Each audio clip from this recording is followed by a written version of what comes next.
Hello, welcome to Learn Magento the Right Way. This is episode 5, and in this episode, I'm going to show you how I renamed extension that was previously called Orders Products to be Customer Reorder. So we're going to rename this extension. We're going to review database tables that we will be reading from in order to render products information on our repeat purchase page. And we are going to create view model, link this view model via layout configuration file to the template that is going to be responsible for rendering products that we are going to retrieve from our view model. And for this, we're going to create a service class that is going to be used by this view model. So in this video, you should expect creation of new features, explanation on the best practices in Magento 2 and development techniques, and Magento 2 architecture that we're going to review in order to build these new features. If you're new to this channel, my name is Max Pronko, and here on this channel we review different approaches, techniques on how we can implement best-in-class Magento 2 extensions and functionality while learning Magento 2. Make sure to hit like below this video, subscribe, and notification bell so you won't miss the upcoming tutorials about Magento 2 development. So grab your editor and let's keep building new functionality. Before we proceed to the next step of our extension implementation, I just want to mention that from the previous episode, I renamed extension from Orders Products to be Customer Reorder.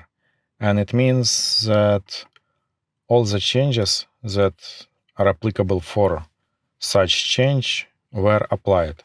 Also, I renamed a controller, so instead of Orders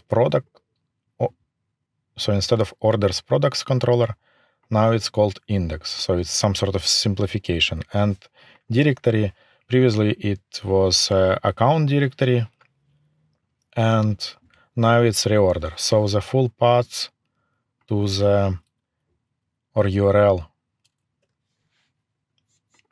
for the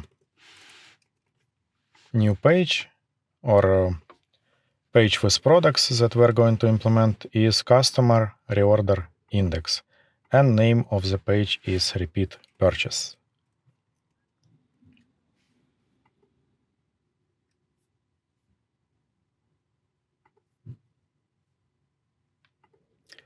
To summarize, here are the changes that I've implemented. So rename of the extension, controller, path, and name.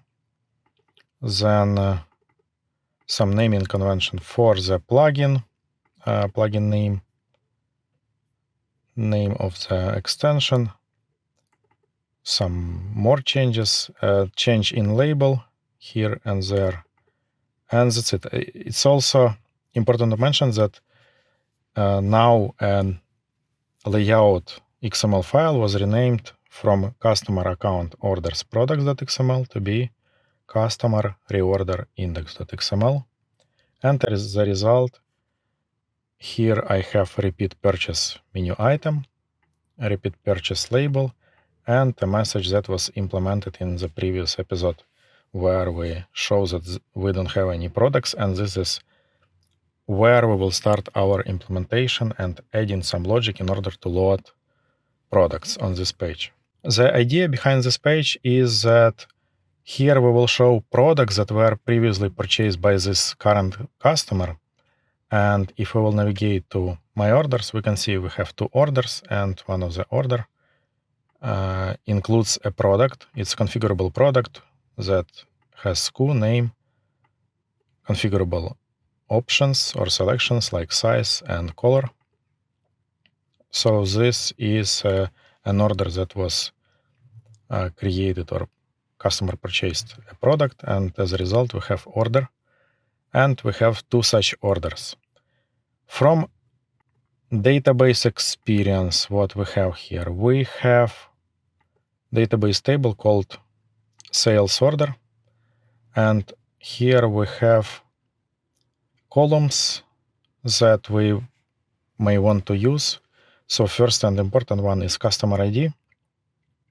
So we can use this sales order table and fetch all orders where customer ID equals 1, in this scenario 1. Also, we may need to add support for multi-store. So this is where we have store ID equals 1, but we will see whether we will do it in this iteration or in the iteration in the next episodes. We will see. So we have an order, and part of the order we have a table called sales order item, where we have a list of products that were purchased by this customer that are related to an order that we've just seen in a sales order table.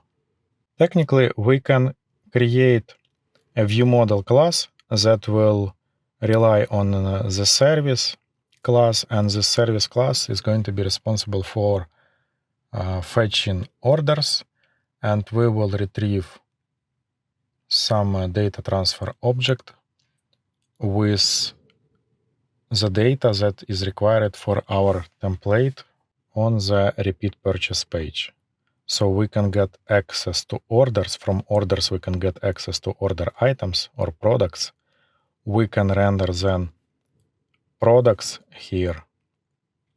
However, it wouldn't be enough just to render products, because we need to also add a button called Add to Cart, and probably we have to rely on current pricing that is currently available in admin panel for a particular product.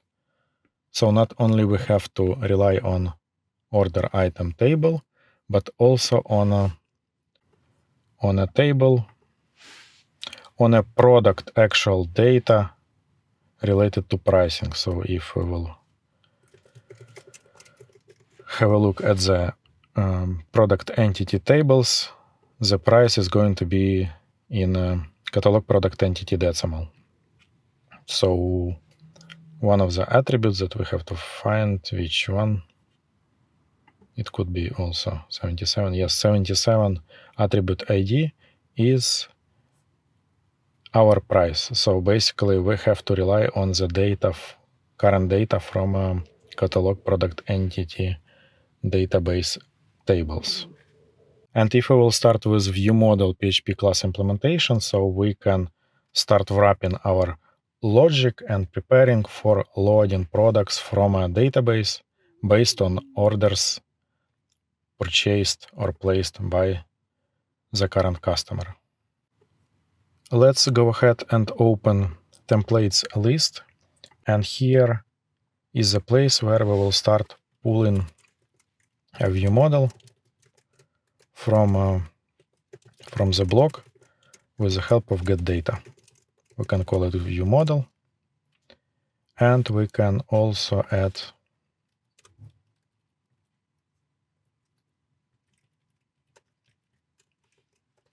a variable, so we can have this template declared. This is block, and block has to be an element, and block has to be a Magento Framework View element template class. Once we have this view model, we can get products,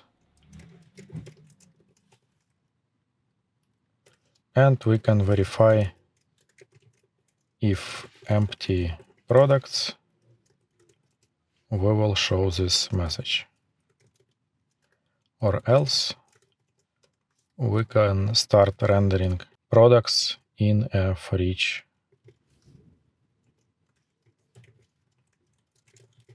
As for now, I will hardcode a list of 2 product names, so we can focus more on view model instead of actual get products. And we can get back to products implementation at a later stage. In order for a view model to appear from a getData method, we have to go to our layout, customer reorder index.php, and here we have to add argument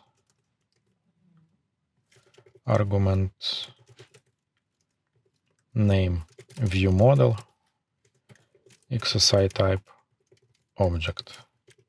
And here we have to provide a class name of our view model. It's MageMastery customer reorder view model.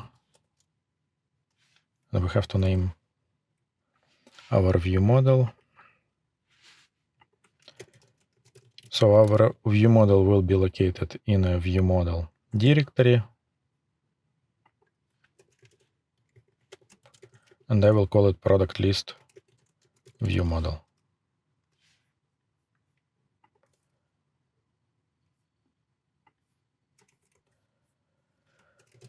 Product list view model. So here we finished our declaration of a view model, and here we can add one more use. It's a product list view model.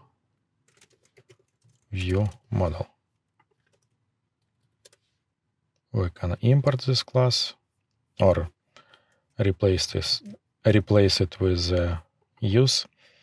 And we also need to, for any view model that is used in a layout configuration file, a class should implement an argument interface from the Magento Framework View element block. Argument interface location, and here we will say get products array or something. We will define later. Not empty. Just I will do this in order to pass if check, and we can locate this, we can render this else statement. And as a result, we rendered else statement with the help of a view model that we've just created. And this view model will be responsible for retrieving products that were purchased by this customer. And we will render this list of products. If you're enjoying this Learn Magento the Right Way episodes, please make sure to like this video, hit subscribe and notification bell so you won't miss the upcoming episodes. And in the next episode, we're going to implement retrieval mechanism for our products that we're going to read from a sales order table. We will rely on a Magento sales extension in order to get access to sales order item data that we are going to render on the repeat purchase page.